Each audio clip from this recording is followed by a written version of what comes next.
Séance de cours, donc on va entamer un autre concept au niveau de la régression polynomiale, mais cette fois-ci, c'est la régression polynomiale multivariée. Ça veut dire lorsqu'on veut faire la prédiction de y en fonction de plusieurs x. Ça veut dire une variable cible en fonction de plusieurs caractéristiques. Alors, la formule générale est la suivante. Donc, en plus de la partie linéaire qu'on a habituellement dans la régression linéaire, on rajoute des termes de puissance. Mais cette fois-ci, on a des puissances de toutes les caractéristiques, en plus les puissances d'interaction qui représentent les termes d'interaction entre les caractéristiques. Donc ça, c'est la formule mathématique générale. Donc voilà comment on représente un modèle de régression polynomiale de degré d avec une variable indépendante. Alors regardez par exemple l'exemple qui est en bas avec un modèle de degré 2 avec deux variables. Donc, qu'est-ce qu'on a? On a bien sûr la partie linéaire, pardon. On n'a pas la partie linéaire, c'est A1, X1, A3, X2 plus B. Et en plus de cette partie linéaire, on rajoute les puissances. Ici, puisque c'est le degré 2, on rajoute les puissances de toutes les caractéristiques jusqu'à arriver au degré 2. Donc, qu'est-ce qu'on aura? A2, x1 au carré et A4, x2 au carré. Donc, on a atteint la limite des degrés. Est-ce qu'on a le droit de rajouter x1 à la puissance 3? Non, parce que le modèle, il est de degré 2. Donc, on s'arrête là. Mais qu'est-ce qu'on rajoute ici? Ce qui est mentionné dans la formule mathématique générale, c'est que on rajoute les termes d'interaction. Ça veut dire l'effet lorsque les deux caractéristiques travaillent mutuellement. C'est bon? Donc, la règle dit quoi? On rajoute le produit des deux caractéristiques, des degrés des deux caractéristiques, jusqu'à que la somme égale au degré du modèle. Donc, imaginez ici, si on travaille avec le degré 3, est-ce qu'on va se contenter seulement de ce terme d'interaction? Non, on doit rajouter x1 au carré fois x2 plus x1 fois x2 au carré. C'est bon? Donc, toujours, il faut faire la puissance de telle sorte que la somme égale à, inférieure ou égale au degré du modèle. Donc, les termes d'interaction. Donc, les termes d'interaction, donc voici leur formule générale. Qu'est-ce qu'on a dit? Il faut avoir toujours la somme des puissances. Elle est inférieure ou égale au degré du modèle. Donc, on va faire x1 au carré x2, x1 au carré x2, x1 fois x2. Donc, toujours, il faut avoir le degré, il est inférieur, la somme des degrés, il est inférieur au degré global de notre modèle. Alors, ce qui est nouveau pour nous, c'est qu'on rajoute des termes d'interaction. Parce qu'ici, dans la régression polynomiale, on rajoute aussi des termes d'interaction. Alors, les termes d'interaction, bien sûr, ils ont une formule significative, un effet qui est significatif. Alors, prenons cet exemple simple pour voir, pour toucher de près, c'est quoi l'effet des termes d'interaction sur notre modèle. Alors, la perte de poids. Pour perdre du poids, on a une équation qu'il faut respecter. On a le A, le billet, plus B fois l'exercice, plus C fois l'alimentation, plus D fois exercice fois alimentation, les deux parallèlement. Alors, lorsque B égale à 0, lorsqu'on fait 0 exercice, donc la perte de poids, ça va se faire grâce seulement à l'alimentation. Si on fait 0 alimentation, ça veut dire alimentation non équilibrée. Donc, la perte de poids, elle va dépendre seulement de l'exercice. Mais lorsqu'on mange bien, alimentation équilibrée, et on fait de l'exercice, alors qu'est-ce qu'on remarque? Ici, c'est l'effet de cette combinaison. La perte de poids, elle devient plus importante. C'est bon? C'est ça le terme d'interaction. Ça veut dire lorsqu'on a les deux, à la fois, leur effet ensemble et donne plus de résultats. C'est bon? Et ça, c'est clair dans cet exemple. L'exercice avec l'alimentation, il nous donne plus de perte de poids significative. Ça va s'ajouter. C'est bon? Donc, c'est ça le terme d'interaction. Et si on prend l'exemple de dataset advertising, lorsqu'on va rajouter des termes d'interaction, alors qu'est-ce qu'on remarque? Lorsqu'on regarde la même publicité plusieurs fois, on l'écoute dans la radio, on la voit dans les journaux et aussi dans la télévision, les ventes, ils vont être déclenchées. C'est pour cela où, lorsqu'on a des heures qui sont bien spécifiques, on a des publicités qui se répètent. Parce que on a les gens qui regardent la télé, ils ont tendance à être assis devant la télé dans cette période. Donc, à cette fois-ci, on répète la publicité pour déclencher cette envie de vente. Donc, c'est la même logique, si vous voulez. Si on regarde la publicité plusieurs fois, ça va nous donner l'envie d'acheter, ça va déclencher plus de ventes, ça va, bien sûr, pour l'entrepreneur, ça va lui produire un chiffre d'affaires plus important. C'est bon? Ça, c'est l'effet de l'interaction. Alors, regardez ici, bien sûr, qu'est-ce qu'on a dit puisqu'on a adopté la technique de modéliser en utilisant les matrices. Donc, si on veut modéliser un modèle de régression polynomiale de degré 2 avec deux variables, c'est quoi la matrice polynomiale qu'on va créer? C'est bon? Déjà, le modèle, il a l'équation suivante, c'est A1x1 plus A2x1 au carré plus A3x2 plus A4x2 au carré, plus A5, le terme d'interaction entre les deux caractéristiques, plus le biais. Donc voilà, la matrice résultante est la suivante. Donc la première colonne, ce sont les valeurs de x1. La deuxième colonne, ce sont les carrés de x1. Troisième colonne, ce sont les valeurs de x2. Et la quatrième colonne, ce sont les carrés de x2. Et ici, la cinquième colonne, c'est les termes d'interaction entre x1 et x2. Et en plus, on ajoute le biais. C'est bon? Donc, c'est ça la modélisation. Bien sûr, l'ordre des caractéristiques, vous pouvez les changer. Vous pouvez, par exemple, commencer par la partie linéaire. Donc, la première colonne, c'est les valeurs de x1. La deuxième colonne, ce sont les valeurs de x2. Et par la suite, vous commencez à ajouter les puissances. Si vous travaillez avec degré 3, on va avoir degré 3 aussi. Si vous travaillez avec degré 4, on va avoir de degré 2 jusqu'à degré 4 et les termes d'interaction qui respectent que la somme des produits des caractéristiques doit égale ou inférieure ou égale au degré du modèle. C'est bon? Bien sûr, la question qui se pose, comment on va être sûr qu'on n'a pas raté un terme? C'est bon? Ça veut dire deux caractéristiques, degré 3, c'est combien? 5 caractéristiques, degré 6, c'est combien? Comme ça, pour créer, surtout si on travaille from scratch. Donc, il vaut mieux avoir une idée sur le total des termes qu'on aura dans la matrice polynomiale. Alors, pour ce faire, il y a une règle de calcul. Alors, c'est quoi le nombre des termes? Donc, ici, c'est quoi le nombre des termes? C'est une combinaison du degré de degré plus le nombre des caractéristiques, il va nous donner le résultat des termes qu'on aura dans notre modèle. Alors, imaginez si on veut créer un modèle de degré 3 avec deux caractéristiques. C'est quoi le nombre total des termes qu'on aura? Donc, il suffit de calculer C de 3 de 5. Ça nous donne 10. C'est bon? Et si on le fait from scratch, est-ce qu'on aura réellement 10? Alors, qu'est-ce qu'on aura comme terme? On a degré 3 et 2 caractéristiques. Donc, on commence par le degré 1. Donc, regardez ici.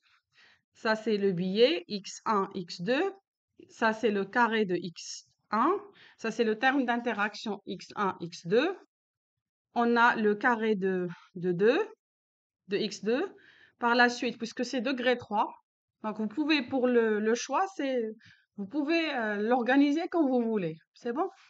Donc, on a le degré 3, x1 à la puissance 3. Puis, qu'est-ce qu'on a dit? On rajoute les termes d'interaction de telle sorte que la somme des degrés, elle est inférieure ou égale degré 3. Voilà. C'est pour cela qu'on a rajouté ces termes d'interaction. C'est x1 au carré x2. L'autre, c'est x1, x2 à la puissance 2 et x2 à la puissance 3. Donc, combien de termes on a? 1, 2, 3, 4, 5, 6, 7, 8, 9, 10. C'est bon? Donc, on a 10, c'est conforme avec la règle. Donc, on est sûr qu'on n'a rien oublié. C'est bon?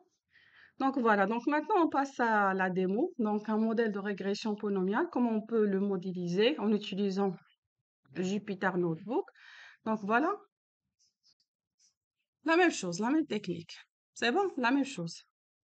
Oui? Si, on va en parler. Oui, on peut utiliser la normalisation. Sauf ici, pour la normalisation, il faut faire attention à une chose. Il y a des étapes à suivre. Il y a des étapes à respecter. À votre avis, est-ce qu'on fait la normalisation avant la création de la matrice polynomiale ou après? Qui dit avant? Qui dit avant, qui dit après? C'est après. Votre dernier mot. C'est bon? C'est après. Pourquoi?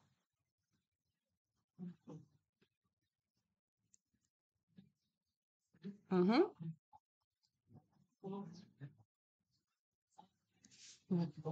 Voilà. Oui. D'accord. Oui. Pas seulement, on transforme Xtrain et on transforme aussi Xtest. Oui, bien sûr. Oui. On entrait sur Xtrain, bien sûr. Donc là, on a donc les étapes à suivre. Donc, insertion. Si vous voulez, on peut discuter l'ordre. Donc, les étapes à respecter.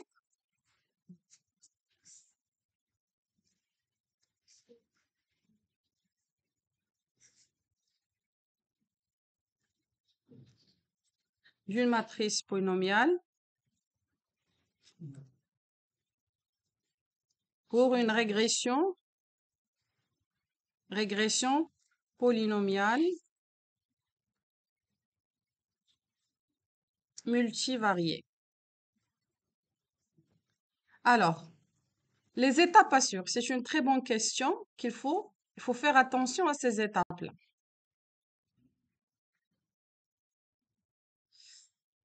Alors, la première des choses, qu'est-ce qu'on va faire? La première des choses, pour un petit peu, si vous voulez, organiser le travail et ne pas répéter une étape deux fois. La première des choses, c'est la création de la matrice polynomiale.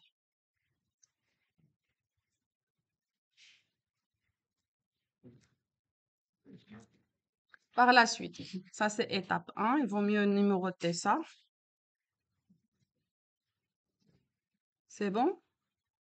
La deuxième des choses, qu'est-ce qu'on va rajouter? C'est le split, le data split. On peut faire, comme a dit votre camarade, on peut faire, on peut faire le data split et puis faire la matrice polynomiale. Sauf qu'est-ce qu'il faut faire? Si on fait 2 avant 1. Sauf ici, on va créer la matrice polynomiale pour train et pour le test. C'est bon? Alors, pour éviter ce double travail, on peut créer la matrice polynomiale au début. C'est bon? Par la suite, la normalisation.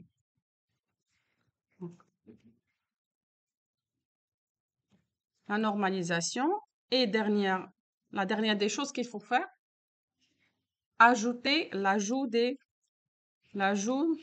la colonne des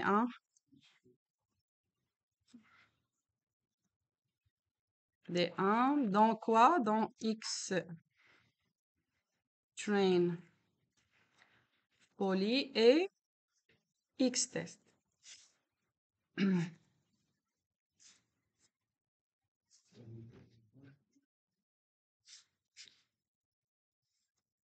Alors, certains commettent l'erreur suivante, c'est que ils font la normalisation avant la création de la matrice polynomiale. Est-ce que c'est correct? C'est pas correct. Pourquoi? Parce que si on fait la normalisation et après on crée la matrice polynomiale, Donc, l'intérêt de la normalisation, il va perdre son effet. Tout simplement, imaginez si on travaille avec degré 10. Lorsqu'on fait la normalisation au début, la plage des intervalles. Généralement, on peut dire entre -2 et 2, ou bien -3, 3. Imaginez si on a 2,2 pour une variable. Et lorsqu'on passe à la création de la matrice polynomiale de degré 10, donc on a de degré 10 jusqu'au degré 1. Donc, le 2,2 à la puissance 10, est-ce qu'il va garder la même intervalle que 2,2? Non. Donc, non. Voilà, le sens de l'intérêt de la normalisation, c'est quoi? C'est mettre à l'échelle toutes les caractéristiques.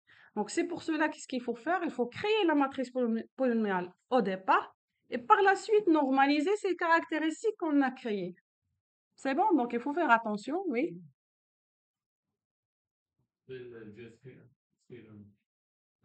On n'ajoute pas la colonne dedans. Et c'est implicite. Implicite dans le... Normalise, oui, le modèle par défaut ajoute des colonnes Si vous voulez, vous pouvez raffiner ça, vous pouvez indiquer, parce que dans scikit-learn, c'est une méthode, oui. Pour faire les choses correctement, vous pouvez faire la normalisation, la création de la matrice polynomiale sans le billet. On a cette possibilité avec scikit-learn. Mais par la suite, rajouter le billet, si vous voulez faire les choses correctement. C'est bon? Est-ce que c'est clair ce point-là? Donc, toujours, il faut créer la matrice polynomiale et puis normaliser, parce que la nouvelle matrice qu'on aura, toutes ces valeurs qu'on aura ici, ils doivent être sur la même échelle. Parce que pour nous, pour le modèle polynomial, ça c'est une caractéristique, ça c'est une caractéristique, ce sont des caractéristiques. Les degrés qu'on a ajoutés, ce sont des nouvelles caractéristiques pour le modèle polynomial. Donc, toutes les caractéristiques, elles doivent être mises à l'échelle. C'est bon? Donc, il faut faire attention à cet ordre-là. C'est bon? C'est clair? C'est bon? Donc, on passe maintenant à la démo. Alors, donc ici, dans ce notebook-là, je vais vous montrer comment on peut créer un modèle de régression polynomiale multivarié de 2 caractéristiques et degré 2. Alors, qu'est-ce qu'on a dit? Le point fort de la méthode qu'on a adoptée, c'est que quoi? Il suffit juste de travailler la matrice X, bien sûr θ, et tout va se faire d'une manière automatique. Donc ici, le modèle, il est de degré 2. Qu'est-ce qu'on a dit? On peut insérer tout d'abord les parties linéaires. Donc ça, c'est x1, ça, c'est x2. Par la suite, la puissance de x1, x1 au carré, x2 au carré, et les termes d'interaction x1 par x2. Et on ajoute le biais. C'est bon? Donc voilà, c'est ça la forme de la matrice polynomiale. Donc on commence ici, on va juste travailler avec un dataset synthétique. On va le créer en utilisant make regression. Donc on va créer un modèle pour la régression linéaire, mais bien sûr on va le transformer pour qu'il soit adapté à une régression polynomiale. Donc c'est pour cela. Donc on a créé un dataset qui a 100 exemples et 2 caractéristiques avec un bruit de 10 pour disperser un petit peu les données. Et bien sûr, parce que Make Regression, il nous produit des datasets pour la régression linéaire. Donc, il faut quand même jouer un petit peu pour la rendre adaptée pour la régression polynomiale. C'est pour cela qu'on a rajouté cette équation de degré 2 au niveau des y. Donc voilà, donc ici on a créé un dataset. Par la suite, qu'est-ce qu'on a dit toujours? Le point de départ, c'est il faut vérifier les dimensions des matrices. Si on démarre mal, tout le travail sera bâclé. Donc il faut prendre le soin de bien tester les dimensions. Donc ici pour la dimension de x, c'est quoi? On a 100 lignes et 2 colonnes. Pour y n'a pas été bien dimensionné, on la redimensionne en utilisant reshape. Et voilà, y, ça devient, on a 100 lignes et une seule colonne. C'est bon, donc ça c'est x et ça c'est y. Donc maintenant notre dataset il est prêt. On passe maintenant à la création de la matrice polynomiale. Donc qu'est-ce qu'on doit rajouter à x? Rappelez-vous que x il contient 2 colonnes. Première colonne pour x1, deuxième colonne pour x2. Qu'est-ce qu'on doit lui rajouter? x1 au carré, x2 au carré et les termes d'interaction. Ici, on se limite à x1 fois x2. Donc, c'est ce qu'on a fait. Donc, en plus des deux colonnes de x, on rajoute le degré de x1 au carré, x2 au carré et on rajoute le terme d'interaction. Ça, c'est x1 fois x2. Donc, ici, par la suite, on rajoute la colonne des 1. Donc, ici, c'est pour, dans ce notebook-là, il n'y a pas de split. Euh, c'est juste un exemple si vous voulez pédagogique. Par la suite, lorsqu'on passe à la pratique en utilisant un dataset réel, il faut quand même faire les choses en règle. C'est bon? Donc voilà, c'est ça la matrice résultante. Ça nous donne quoi? 100 lignes et 6 colonnes. Par la suite, la règle, qu'est-ce qu'on nous dit toujours? Le nombre des colonnes de θ, le nombre des lignes de θ, c'est le nombre des colonnes de x. Donc on a créé un θ avec 6 valeurs. Et par la suite, on va reproduire les mêmes équations qu'on a fait. C'est bon? Ça, c'est le modèle. Voici le modèle, c'est le produit de la matrice x fois θ. Par la suite, le modèle qu'on a proposé, on veut calculer ses erreurs en utilisant l'erreur quadratique moyenne. Donc, voici la fonction qui représente le calcul de la fonction coût. Par la suite, on peut tester. Parce que si on a généré un θ aléatoire initial, on peut calculer l'erreur du modèle initial. Donc, initialement, ce modèle-là, il a commis comme erreur quadratique 80.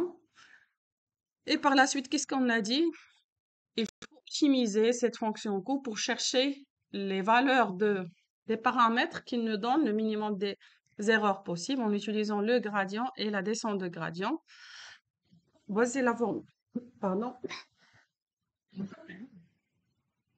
Pour le gradient et la descente de gradient. Donc, voici les formules correspondantes. Ça, c'est le calcul du gradient. Et par la suite, la descente de gradient. Donc, c'est là où on fait l'entraînement. C'est lorsqu'on applique la descente de gradient. Donc, il suffit de donner des valeurs. Sur combien d'itérations on va entraîner le modèle? Sur 1000 itérations avec un pas d'apprentissage 0,01. Et voilà, on appelle la méthode. C'est à ce moment-là qu'on fait l'entraînement. Bien sûr, si on fait les choses en règle, il faut entraîner sur les données d'entraînement. Mais par la suite, on pourra le faire dans un cas avec un dataset réel. Donc, durant la phase de l'entraînement, vers la fin, qu'est-ce qu'il va nous retourner? Le θ final qui nous donne le minimum de la fonction coût et l'historique de l'erreur durant les itérations. Donc, voici le θ final qu'on a obtenu. On calcule les prédictions et on affiche là la courbe d'apprentissage. Donc, voici l'historique de l'erreur. C'est bon? Donc, qu'est-ce qu'on remarque? On a démarré par une erreur de 80 et on a fini par une erreur proche de 0. Donc, on a optimisé la marge d'erreur de notre modèle. Par la suite, qu'est-ce qu'on a dit? Il faut toujours une mesure de performance. Ça veut dire à quel degré notre modèle arrive à faire de bonnes prédictions. Donc, on le calcule en utilisant la formule de R², 1 moins RSE. Et voilà, donc on a calculé, ça donne une performance de 86%, ça veut dire, et c'est un bon modèle. Donc ici, c'est juste pour l'affichage. Ici, on a le droit d'afficher, n'est-ce pas? Parce que tout simplement, regardez l'équation du modèle. Alors, ici, on a deux caractéristiques. On a x1 et x2 et y en fonction de x1 et x2. Dans notre modèle, regardez l'équation. On a des carrés, c'est bon? Des puissances de 2. Donc, certainement, le modèle, ça va être quoi? Sous forme de quoi? On peut le tracer en 3D. Ça va nous donner une surface. C'est bon, une surface parabolique. Parce qu'on a ici le degré 2. Alors, tous les points qui font la prédiction, ils vont appartenir à la surface parabolique. Rappelez-vous bien, les points de la prédiction pour la régression linéaire simple, ils appartiennent à une droite. Une régression linéaire multiple avec deux caractéristiques, les points de prédiction, ils appartenaient à un plan. Ici, on a deux caractéristiques, mais le modèle, il a des puissances de 2, il a une forme qui est parabolique. C'est bon? Donc voilà. Donc voilà, ça concerne l'affichage. Donc je préfère faire un layout comme ça pour faire tourner.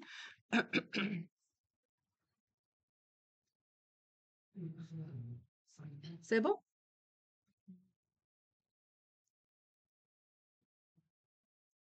Voilà, donc les points bleus, ce sont nos données.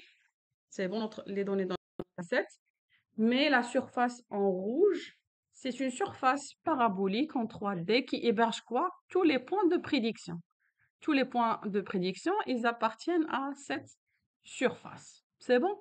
Donc, à la limite de deux caractéristiques, on peut afficher ce genre de graphe. C'est bon? Donc, c'était ça, grosso modo, avec la régression polynomiale multivariate.